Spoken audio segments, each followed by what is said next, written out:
रे मन राम नाम तूगा, रे मन राम नाम तूगा, राम नाम से पाप कटत है, करते करते सुख पाओ। रे मन राम नाम तूगा, रे मन राम नाम तूगा, राम नाम से पाप कटत है, करते करते सुख पाओ। रे मन राम नाम तूगा, रे मन राम नाम तूगा।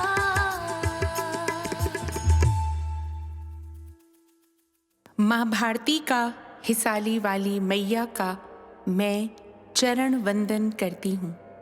पावन चिंतन धारा आश्रम की ओर से आप सभी को जय सिया राम।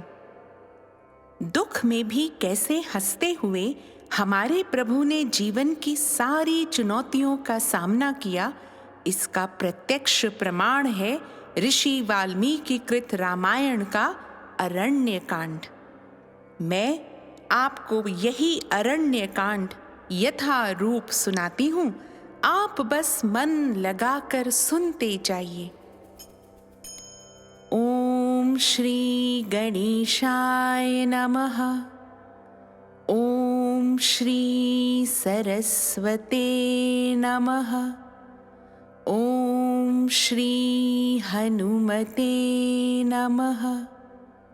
ओम श्री गुरुवे नमः। श्री सियावर राम शरणागतम्। श्री सीताराम चंद्राभ्याम नमः। 74वां सर्ग। श्री राम और लक्ष्मण का पंपा सरोवर के तट पर मतंग वन में शबरी के आश्रम पर जाना, उसका सत्कार ग्रहण करना और उसके साथ मतंग वन को देखना, शबरी का अपने शरीर की आहुति दे दिव्य धाम को प्रस्थान करना। तदनंतर राजकुमार श्री राम और लक्ष्मण कबंध के बताए हुए पंपा सरोवर के मार्ग का आश्रय ले पश्चिम दिशा की ओर चल दिए। दोनों भाई श्री राम और लक्ष्मण पर्वतों पर फैले हुए बहुत से वृक्षों को, जो फूल फल और मधु से संपन्न थे, देखते हुए सुग्रीव से मिलने के लिए आगे बढ़े। रात में एक पर्वत शिखर पर निवास करके रघुकुल का आनंद बढ़ाने वाले वे दोनों रघुवंशी बंधु पंपा सरोवर के पश्चिम तट पर जा पहुंचे। पंपा नामक पुष्करणी के पश्चिम तट पर पहुंचकर उन दोनों भाइयों ने वहां शबरी का रमणीय आश्रम देखा। उसकी शोभा निहारते हुए वे दोनों भाई बहुसंख्यक वृक्षों से घिरे हुए उस सुरम्य आश्रम पर जाकर शबरी से मिले। शबरी सिद्ध तपस्विनी थी। उन दोनों भाइयों को आश्रम पर आया देख वह हाथ जोड़कर खड़ी हो गई तथा उसने बुद्धिमान श्री राम और लक्ष्मण के चरणों में प्रणाम किया। फिर पाद्य, अर्घ्य और आचमनीय आदि सब सामग्री अर्पित की और विधिवत उनका सत्कार किया। तत्पश्चात श्री रामचंद्र जी उस धर्मपरायणा तपस्विनी से बोले, तपोधने, क्या तुमने सारे विघ्नों पर विजय पाली? क्या तुम्हारी तपस्या बढ़ रही है? क्या तुमने क्रोध और आहार को काबू में कर लिया है? तुमने जिन नियमों को स्वीकार किया है वे निभ तो जाते हैं ना?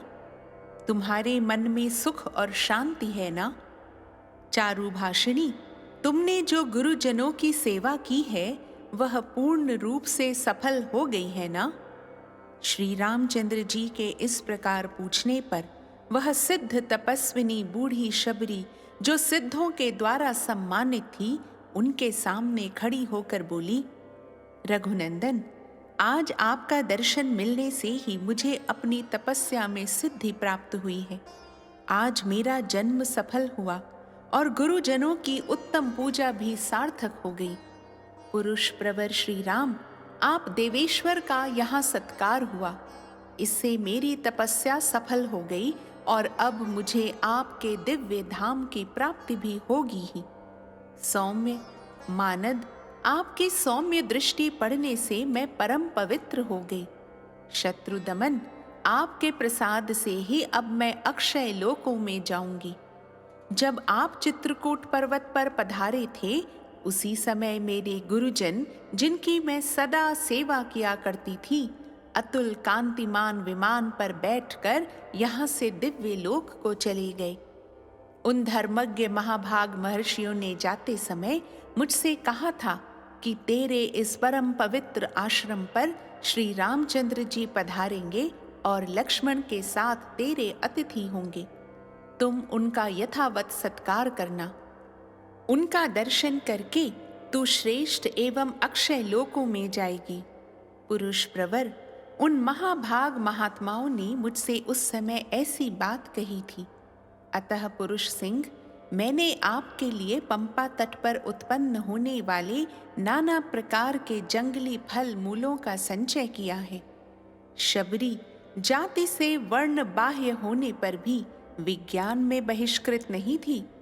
उसे परमात्मा के तत्व का नित्य ज्ञान प्राप्त था। उसकी पूर्वोक्त बातें सुनकर धर्मात्मा श्री राम ने उससे कहा, तपोधने, मैंने कबंध के मुख से तुम्हारे महात्मा गुरुजनों का यथार्थ प्रभाव सुना है। यदि तुम स्वीकार करो तो मैं उनके उस प्रभाव को प्रत्यक्ष देखना चाहता हूँ।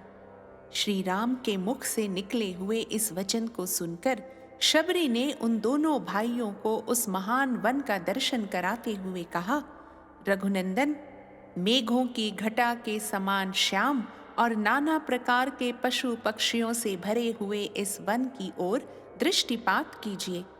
यह मतंग वन के नाम से ही विख्यात है।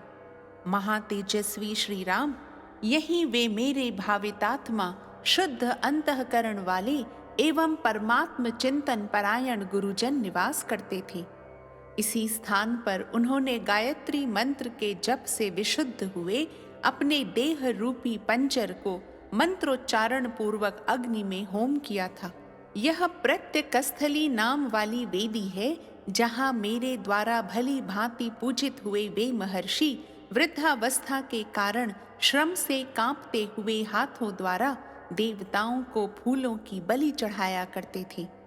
रघुवंश शिरोमणि, देखिए, उनकी तपस्या के प्रभाव से आज भी यह वेदी अपने तेज के द्वारा संपूर्ण दिशाओं को प्रकाशित कर रही है। इस समय भी इसकी प्रभा अतुलनीय है। उपवास करने से दुर्बल होने के कारण जब वे चलने फिरने में असमर्थ हो गए, तब उनके चिंतन मात्र से वहां 7 समुद्रों का जल प्रकट हो गया। वह सप्त सागर तीर्थ आज भी मौजूद है। उसमें 7 समुद्रों के जल मिले हुए हैं। उसे चलकर देखिए। रघुनंदन, उसमें स्नान करके उन्होंने वृक्षों पर जो वल्कल वस्त्र फैला दिए थे, वे इस प्रदेश में अब तक सूखे नहीं हैं। देवताओं की पूजा करते हुए मेरे गुरुजनों ने कमलों के साथ अन्य फूलों की जो मालाएं बनाई थीं, वे आज भी मुरझाई नहीं हैं। भगवन, आपने सारा वन देख लिया और यहाँ के संबंध में जो बातें सुनने योग्य थीं, वे भी सुन ली। अब मैं आपकी आज्ञा लेकर इस देह का परित्याग करना चाहती हूँ। जिनका यह आश्रम है और जिनके चरणों की मैं दासी रही हूँ, उन्हीं पवित्रात्मा महर्षियों के समीप अब मैं जाना चाहती हूँ। शबरी के धर्म युक्त वचन सुनकर लक्ष्मण सहित श्री राम को अनुपम प्रसन्नता प्राप्त हुई। उनके मुंह से निकल पड़ा, आश्चर्य है। तदनंतर श्री राम ने कठोर व्रत का पालन करने वाली शबरी से कहा, भद्रे, तुमने मेरा बड़ा सत्कार किया। अब तुम अपनी इच्छा के अनुसार आनंद पूर्वक अभीष्ट लोक की यात्रा करो। श्री रामचंद्र जी के इस प्रकार आज्ञा देने पर मस्तक पर जटा और शरीर पर चीर एवं काला मृग चर्म धारण करने वाली शबरी ने अपने को आग में होम कर प्रज्वलित अग्नि के समान तेजस्वी शरीर प्राप्त किया। वह दिव्य वस्त्र, दिव्य आभूषण, दिव्य फूलों की माला और दिव्य अनुलेपन धारण किए बड़ी मनोहर दिखाई देने लगी तथा सुदाम पर्वत पर प्रकट होने वाली बिजली के समान उस प्रदेश को प्रकाशित करती हुई स्वर्ग साकेत लोक को ही चली गई। उसने अपने चित्त को एकाग्र करके उस पुण्य धाम की यात्रा की जहां उसके वे गुरुजन पुण्यात्मा महर्षि विहार करते थे। इस प्रकार श्री वाल्मीकि निर्मित आर्ष रामायण आदि काव्य के अरण्य कांड में 74वां सर्ग पूरा हुआ। लोकाभिरामं रणरंगधीरं राजीवनेत्रं रघुवंशनाथं कारुण्यरूपं करुणाकरं तं श्रीरामचन्द्रं शरणं प्रपद्ये।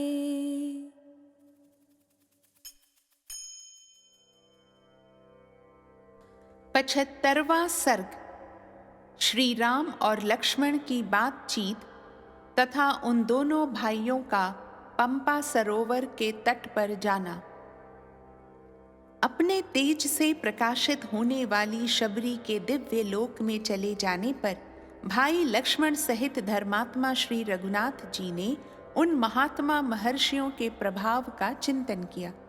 चिंतन करके अपने हित में संलग्न रहने वाले एकाग्र चित्त लक्ष्मण से श्री राम ने इस प्रकार कहा, सौम्य, मैंने उन पुण्यात्मा महर्षियों का यह पवित्र आश्रम देखा।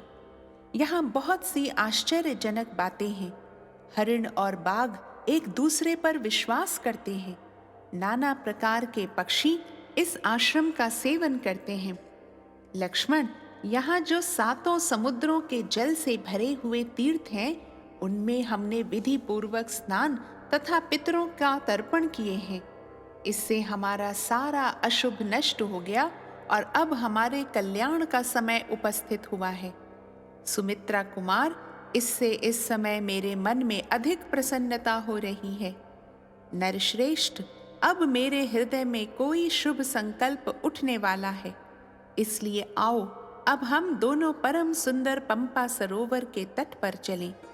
वहां से थोड़ी ही दूर पर वह ऋष्यमूक पर्वत शोभा पाता है, जिस पर सूर्य पुत्र धर्मात्मा सुग्रीव निवास करते हैं। वाली के भय से सदा डरे रहने के कारण वे 4 वानरों के साथ उस पर्वत पर रहते हैं। मैं वानर श्रेष्ठ सुग्रीव से मिलने के लिए उतावला हो रहा हूं, क्योंकि सीता के अन्वेषण का कार्य उन्हीं के अधीन है। इस प्रकार की बात कहते हुए वीर श्री राम से सुमित्रा कुमार लक्ष्मण ने यों कहा, भैया, हम दोनों को शीघ्र ही वहां चलना चाहिए। मेरा मन भी चलने के लिए उतावला हो रहा है। तदनंतर प्रजापालक भगवान श्री राम लक्ष्मण के साथ उस आश्रम से निकलकर सब ओर फूलों से लदे हुए नाना प्रकार के वृक्षों की शोभा निहारते हुए पंपा सरोवर के तट पर आए। वह विशाल वन टिटटिभों, मोरों, कठफोड़वों, तोतों तथा अन्य बहुत से पक्षियों के कलरवों से गूंज रहा था। श्री राम के मन में सीता जी से मिलने की तीव्र लालसा जाग उठी थी। इससे संतप्त हो वे नाना प्रकार के वृक्षों और भांति भांति के सरोवरों की शोभा देखते हुए उस उत्तम जलाशय के पास गए।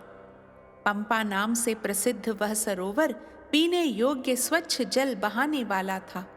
श्री राम दूर देश से चलकर उसके तट पर आए। आकर उन्होंने मतंग सरस नामक कुंड में स्नान किया।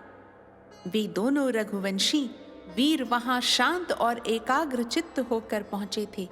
सीता के शोक से व्याकुल हुए दशरथ नंदन श्री राम ने उस रमणीय पुष्करणी पंपा में प्रवेश किया, जो कमलों से व्याप्त थी। उसके तट पर तिलक, अशोक, नाग केसर, बकुल तथा लिसोड़े के वृक्ष उसकी शोभा बढ़ा रहे थे। भांति भांति के रमणीय उपवनों से वह घिरी हुई थी।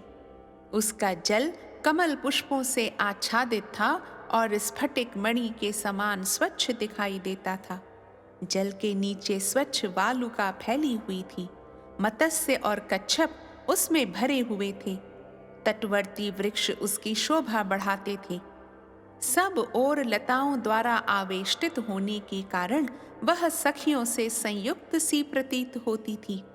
किन्नर, नाग, गंधर्व, यक्ष और राक्षस उसका सेवन करते थे। भांति भांति के वृक्ष और लताओं से व्याप्त हुई पंपा शीतल जल की सुंदर निधि प्रतीत होती थी। अरुण कमलों से वह ताम्र वर्ण की, कुमुद कुसुमों के समूह से शुक्ल वर्ण की तथा नील कमलों के समुदाय से नील वर्ण की दिखाई देने के कारण बहुरंगे कालीन के समान शोभा पाती थी। उस पुष्करणी में अरविंद और उत्पल खिले थे। पद्म और सौगंधिक जाति के पुष्प शोभा पाते थे। मोर लगी हुई अमराइयों से वह घिरी हुई थी तथा मयूरों के केकानाद वहां गूंज रहे थे। सुमित्रा कुमार लक्ष्मण सहित श्री राम ने जब उस मनोहर पंपा को देखा तब उनके हृदय में सीता की वियोग व्यथा उद्दीप्त हो उठी। अतः वे तेजस्वी दशरथ नंदन श्री राम वहां विलाप करने लगे।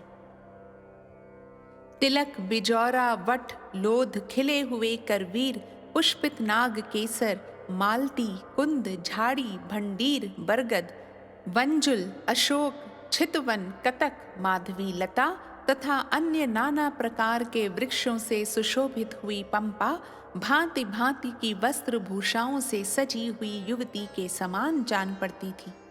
उसी के तट पर विविध धातुओं से मंडित पूर्वोक्त ऋष्यमूक नाम से विख्यात पर्वत सुशोभित था। उसके ऊपर फूलों से भरे हुए विचित्र वृक्ष शोभा दे रहे थे। ऋक्षरजा नामक महात्मा वानर के पुत्र कपिश्रेष्ठ महापराक्रमी सुग्रीव वहीं निवास करते थे। उस समय सत्य पराक्रमी श्री राम ने पुनः लक्ष्मण से कहा, नरश्रेष्ठ लक्ष्मण, तुम वानर राज सुग्रीव के पास चलो। मैं सीता के बिना कैसे जीवित रह सकता हूं? ऐसा कहकर सीता के दर्शन की कामना से पीड़ित तथा उनके प्रति अनन्य अनुराग रखने वाले श्री राम उस महान शोक को प्रकट करते हुए उस मनोरम पुष्करणी पंपा में उतरे। वन की शोभा देखते हुए क्रमशः वहां जाकर लक्ष्मण सहित श्री राम ने पंपा को देखा। उसके समीपवर्ती कानन बड़े सुंदर और दर्शनीय थे। अनेक प्रकार के झुंड पक्षी वहां सब ओर भरे हुए थे। भाई सहित श्री रघुनाथ जी ने पंपा के जल में प्रवेश किया। इस प्रकार श्री वाल्मीकि निर्मित आर्ष रामायण आदि काव्य के अरण्य कांड में 75वां सर्ग पूरा हुआ। अरण्य कांड समाप्त। लोकाभिरामं रणरंगधीरं राजीवनेत्रं रघुवंशनाथं कारुण्यरूपं करुणाकरं तं श्रीरामचन्द्रं शरणं प्रपद्ये।